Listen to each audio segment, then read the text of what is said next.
Hi guys, what's up? Welcome back to today's video. This is Sonia and you are watching Sovik's vlog. So guys, day by day Australian immigration का कुछ ना कुछ updates जो है ना वो आ ही रहा है। और एक्चुअली ये जो अपडेट्स आ रहे हैं और ये जो चेंजेस वो अपने वीज़ा सिस्टम में ला रहे हैं ना, इसके पीछे जो रीज़न है वो यही है कि ऑस्ट्रेलिया के वीज़ा सिस्टम में काफ़ी सारे लूप होल्स हैं। और ये जो लूप होल्स हैं ये धीरे धीरे उन्हें पता चल रहे हैं और इसीलिए अब वो कोशिश कर रहे हैं कि किसी ना किसी तरह से वो अपने वीज़ा सिस्टम को स्ट्रॉन्ग करें, अपने वीज़ा सिस्टम की इंटीग्रिटी को इम्प्रूव करें ताकि लोग ऑस्ट्रेलिया के वीज़ा सिस्टम पर रिलाय कर सकें, भरोसा कर सकें।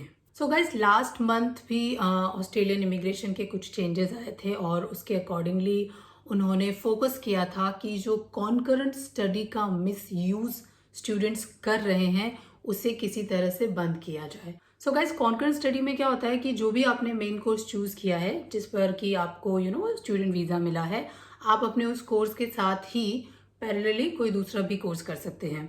छोटा कोई भी ट्रेड कोर्स, वोकेशनल कोर्स वगैरह आप जो है वो कर सकते हैं। अब लोगों ने क्या किया था इसका मिसयूज़ की। एक तो गवर्नमेंट ने ये रूल बनाया हुआ था, पहले भी ये रूल था हालांकि, कि आप 6 महीने अपने उसी मेन कोर्स में रहेंगे जिस पर कि आप ऑस्ट्रेलिया आए हैं। 6 महीने से पहले आप जो अपना कोर्स है उसे चेंज नहीं कर सकते। बट काफ़ी सारे लोगों ने और बहुत सारे जो एजुकेशन प्रोवाइडर्स थे, जो कॉलेजेस थे, उन्होंने भी एक्चुअली ये काम किया कि स्टूडेंट्स को एक्चुअली न्यू कोर्स में एडमिशन दे दिया। उनके 6 मंथ कंप्लीट नहीं हुए थे और ये जो काफ़ी सारी इस तरह की चीज़ें ना होती रही हैं। तो पहले ये चीज़ें धीरे धीरे नोटिस में आ रही थी, कुछ हार्ड स्टेप्स लिए नहीं गए थे, बट अब गवर्नमेंट इन्हीं चीज़ों को लेकर के काफ़ी स्ट्रिक्ट हो गई है।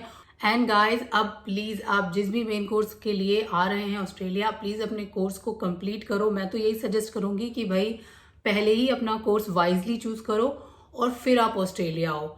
चेंज के बारे में अगर आप ना ही सोचे तो बेटर है, क्योंकि देखिए अभी ये रूल है कि 6 महीने के बाद आप कोर्स बदल सकते हो, बट यू नेवर नो कि जितने रैपिडली चेंजेस इमिग्रेशन सिस्टम में आ रहे हैं, कल को क्या और नया चेंज आ जाए, यू डोंट नो। तो गाइज, बेटर है कि जो कोर्स लेकर आए हो उसी को अच्छे से अपना कंप्लीट करो और फिर जो भी आपका फर्दर प्लान है ऑस्ट्रेलिया के बारे में उसको आप फुलफिल करो। सो गाइज, वीडियो में आगे बढ़ने से पहले मैं आप लोगों को बताना चाहती हूँ अंबर स्टूडेंट्स के बारे में। अंबर स्टूडेंट्स एक ऐसा प्लेटफॉर्म है जो कि यूनिवर्सिटी स्टूडेंट्स को अकोमोडेशन प्रोवाइड करवाता है near their universities. Amber students की जो बेस्ट थिंग है वो ये है कि वो आप लोगों को देता है 1-on-1 असिस्टेंस। और जो इनका बुकिंग प्रोसीजर है एक्चुअली वो बहुत ही सिंपल है, इजी है, क्विक है और फास्ट है। आप अपनी होम कंट्री से बैठकर ही जो बुकिंग है वो कर सकते हैं।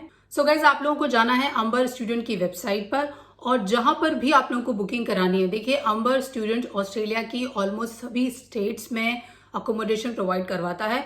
तो आपकी जो भी यूनिवर्सिटी है आप वो सेलेक्ट करो, लोकेशन सेलेक्ट करो प्रॉपर अपनी स्टेट और यूनिवर्सिटी, एंड फिर वो आपको बहुत सारे ऑप्शंस देगा एंड आप अपनी प्रेफरेंस के अकॉर्डिंग जो है वो ऑप्शन चूज कर सकते हैं। And the another best thing about Amber student कि आपको जो प्रॉपर्टी दिख रही है और उस प्रॉपर्टी के अंदर जो भी डिटेल्स उन्होंने बताई हैं वही एक्चुअल में आपको मिलेगी। यानी कि जैसा आपको पिक्चर्स में दिख रहा है, एक्चुअल में भी आपको रियल में प्रॉपर्टी वैसी ही मिलेगी। सारी फैसिलिटीज जो पिक्चर्स में है वही एक्चुअल में भी होंगी। एंड गाइस, एक चीज और है जो अंबर स्टूडेंट प्रोवाइड करवाता है and that is a price match guarantee. Price match guarantee का मतलब हुआ, देखिए कि अगर आपने कोई प्रॉपर्टी सेलेक्ट की है और वो प्रॉपर्टी आपको जिस प्राइस में दिख रही है, अगर कोई और प्रोवाइडर आप लोगों को वही प्रॉपर्टी उससे कम प्राइस में दिलवाता है तो अंबर स्टूडेंट आप लोगों को इंश्योर करेगा कि वो चीपेस्ट प्राइस पर ही आप लोगों को वो प्रॉपर्टी दिलवाएगा। सो गाइज, अंबर स्टूडेंट की सारी प्रॉपर्टीज वेरीफाइड हैं। तो मैं आप लोगों को हाईली रिकमेंड करूंगी कि अगर आप लोग अभी ऑस्ट्रेलिया आ रहे हैं, जो भी स्टूडेंट्स फेब इनटेक में आने का प्लान कर रहे हैं, प्लीज अपनी होम कंट्री से बैठकर ही आप अंबर स्टूडेंट से अपना अकोमोडेशन बुक कर लीजिए। लिंक जो है मैं आप लोगों को नीचे डिस्क्रिप्शन बॉक्स में दे दूंगी, आप उस लिंक के थ्रू अपनी प्रॉपर्टी बुक कर सकते हैं। गाइज, ऑस्ट्रेलिया में बहुत ज्यादा प्रॉपर्टीज की प्रॉब्लम हो रही है इस वक्त। रेंटल क्राइसिस बहुत ज्यादा है, अकोमोडेशन मिलना लोगों को बहुत मुश्किल हो गया है। तो अगर आप लोग नहीं चाहते कि इनिशियल में आते ही आप लोगों को कोई प्रॉब्लम फेस करनी पड़े, तो बेस्ट है कि आप लोग लिंक पे क्लिक करें और अपना अकोमोडेशन बुक कर लें। तो गाइज, 4 अक्टूबर को एक प्रेस रिलीज आया था। जो होम अफेयर्स मिनिस्टर हैं क्लेयर ओनील, उन्होंने एक स्पीच दी थी एक्चुअली। तो उसी में जो मेन पॉइंट्स थे वो मैं आप लोगों के साथ शेयर करूंगी।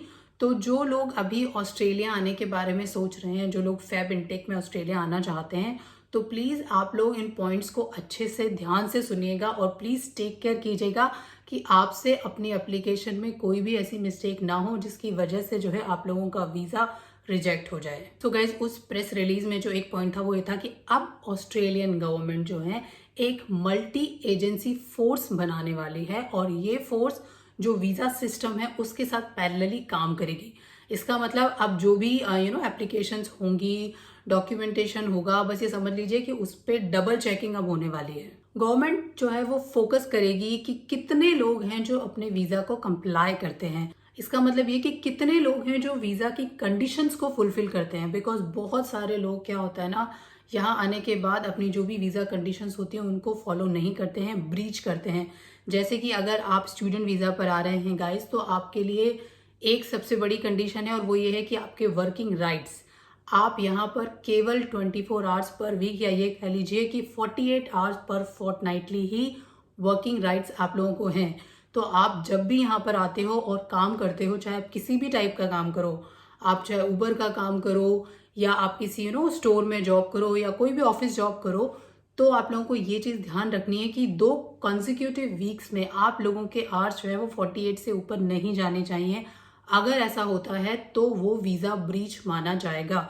तो अब यही है कि गवर्नमेंट इन चीज़ों पर भी बहुत ज़्यादा नज़र रखने वाली है कि कौन लोग कौन सी वीज़ा की कंडीशंस को ब्रीच कर रहे हैं। जो लोग वीज़ा कंडीशंस को ब्रीच करते हैं, ये हर वीज़ा के ऊपर लागू होता है, स्टूडेंट वीज़ा ही नहीं, चाहे लोग वर्क वीज़ा पर भी आ रहे हैं उनके लिए भी है। जो लोग वर्क वीज़ा पर भी आते हैं ना, गवर्नमेंट ने ये नोटिस किया है कि जो एम्प्लॉयर्स हैं वो अपने उन एम्प्लॉयज़ का बहुत ही ज़्यादा उनको एक्सप्लॉयट करते हैं।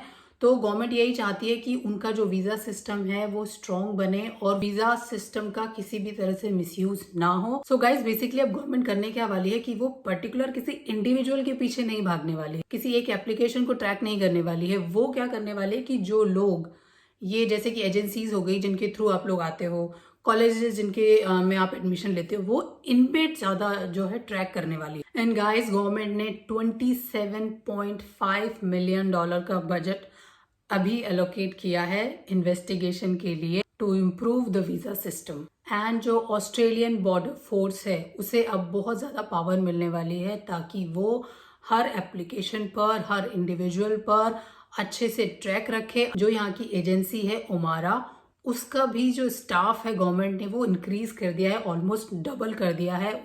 ओमारा is office of migration agents registration authority. तो अब ये जो एजेंसी है ये जो भी एजेंट्स रजिस्ट्रेशन के लिए आते हैं ना, जो भी रजिस्टर्ड एजेंट्स होते हैं एक्चुअली, तो अब उन एजेंट्स का बैकग्राउंड बहुत अच्छे से चेक होगा, उनका क्रिमिनल चेक होगा। तो अब ये जो एजेंट्स का रजिस्ट्रेशन है ये प्रोसेस भी ईजी नहीं रहेगा। और जो रजिस्टर्ड ऑलरेडी एजेंट्स हैं, ऐसा नहीं कि अब वो रजिस्टर्ड हो गए हैं तो वो सेफ हैं। अब इन्वेस्टिगेशन उन पर भी होगा जो ऑलरेडी रजिस्टर्ड हैं, और जो लोग आगे रजिस्ट्रेशन के लिए एप्लीकेशन करेंगे उन पर भी जो इन्वेस्टिगेशन है वो काफी स्ट्रिक्ट तरीके से होगी। एंड ओमारा काफी सारी कंडीशंस लगाने वाली है माइग्रेशन एजेंट्स के ऊपर और काफी सारी स्ट्रॉन्ग पेनल्टीज भी लगने वाली हैं। So guys, be careful. जब भी आप लोग अपना एजेंट्स चूज करते हैं, प्लीज उनकी थोड़ी हिस्ट्री देख लीजिए, क्या उनका रिकॉर्ड रहा है एप्लीकेशंस के साथ में और क्या वो जेन्युइन तरीके से एप्लीकेशंस को प्रोसीड करते हैं। बिकॉज देखिए, अब ये जो फ्रॉडबाजी है ना वो ज़्यादा नहीं चलने वाली है। तो आप लोगों को प्लीज़, अगर आप लोग फैब इनटेक में आ रहे हैं तो एक जो सही सिस्टम है, सही प्रोसीजर है, आई सजेस्ट कि आप उसी के थ्रू आएँ। एंड गाइस, गवर्नमेंट के इन्वेस्टिगेशन में एक चीज़ और है जो उन्होंने स्टूडेंट वीज़ा को लेकर फाइंड आउट की है, और वो ये कि उन्होंने देखा है कि same amount of money transfer हुई है account to account different applications में। यानी होता है ना, कई बार एजेंट्स आपको बोलते हैं कि आपके लिए फंड जो है वो हम शो कर देंगे। तो ये चीज़ भी अब गवर्नमेंट को आइडेंटिफाई हो गई है और इसीलिए काफ़ी सारे जो वीज़ाज हैं वो रिजेक्ट भी हो रहे हैं। जनवरी तक जो वीज़ा रिजेक्ट हुए थे उनका परसेंटेज था सिर्फ 5%, और लास्ट मंथ यही जो परसेंटेज है वीज़ा रिजेक्शन का ये इंक्रीज हो गया है 30% तक। तो इसीलिए गाइज, अब अगर कोई एजेंट आपको कहता है ना कि वो आपके लिए फंड शो कर देगा या कोई फेक डॉक्यूमेंट्स बना देगा, तो प्लीज़ आप उस एजेंट को, मैं तो सजेस्ट करूँगी कि प्लीज़ रहने दो, अपना पैसा उस एजेंट को मत दो, because that is wastage of your money. अब गवर्नमेंट काफ़ी स्ट्रिक्ट हो गई है, तो यू नेवर नो, हो सकता है आपकी एप्लीकेशन देखिए सक्सेसफुल हो जाए और हो सकता है कि आप लोग यहाँ आ भी जाएं उन फेक डॉक्यूमेंट्स के जरिए। बट गाइज वो भी श्योरिटी नहीं है कि आप यहाँ आने के बाद जो है अपना कोर्स कंटिन्यू कर पाएंगे या नहीं। आपका जो भी फर्दर प्रोसीजर है या जो भी आप फर्दर करना चाहते हैं वो कर पाएंगे या नहीं, क्योंकि किसी भी स्टेज पर देखिए आपका वीज़ा जो है वो रिजेक्ट हो सकता है, आप कभी भी डिपोर्ट किए जा सकते हो। क्योंकि ऑस्ट्रेलिया से लास्ट मंथ्स में भी काफ़ी सारे स्टूडेंट्स डिपोर्ट हुए हैं और वो जो रीज़न है वो यही रहा है, fake documentation. And guys government उन कॉलेजेस पर भी बैन लगाने वाला है जो कि एजेंट्स को परसेंटेज ऑफ मनी देते हैं ताकि वो स्टूडेंट्स को उनकी तरफ डाइवर्ट कर सके, वोकेशनल कोर्सेज में, ट्रेड कोर्सेज में, जो छोटे छोटे कोर्सेज होते हैं ना उनमें। क्योंकि बहुत सारे एजेंट्स यही करते हैं कि आप आए हो किसी बैचलर डिग्री के लिए या मास्टर डिग्री के लिए और वो आपको पहले ही बोल देते हैं कि भाई नहीं, आप जाओ और वहाँ जाकर आप सो एंड सो कॉलेज में आप लोग एडमिशन ले लेना और इस कोर्स में चले जाना। तो अब गाइस गवर्नमेंट इस चीज़ पर भी बहुत ज़्यादा फोकस कर रही है और उन्होंने डिक्लेयर किया है कि वो ऐसे कॉलेजेस पर भी बैन लगाएगा। तो गाइस ये था अक्टूबर का प्रेस रिलीज अपडेट, ये मैंने आप लोगों के साथ शेयर किया है। तो गाइज मेरा आप लोगों को बस एक यही सजेशन है कि प्लीज़ अगर आप लोग ऑस्ट्रेलिया आना चाहते हैं, स्टडी के लिए आना चाहते हैं, तो अपना कोर्स चूज करो, ठीक से चूज करो ताकि आप उस कोर्स में स्टिक रहो और उसको कंप्लीट करो। बिकॉज देखिए चेंज करना ईजी है, आई नो 6 मंथ के बाद आप लोग बदल सकते हो, उसमें कोई इशू नहीं है। बट ये है कि आगे गवर्नमेंट क्या स्टेप लेगी आपको नहीं पता है, और जो कोर्स चेंज आप करने वाले हो देखिए उसकी भी कुछ कंडीशंस हैं। तो प्लीज़ अगर आप चेंज करते हो तो विद इन दैट कंडीशंस को फॉलो करते हुए ही आप लोगों को चेंज करना है। So that's all for today's video guys, फिर से मिलूंगी आपसे एक नई इन्फॉर्मेशन के साथ, तब तक बाय बाय, टेक केयर।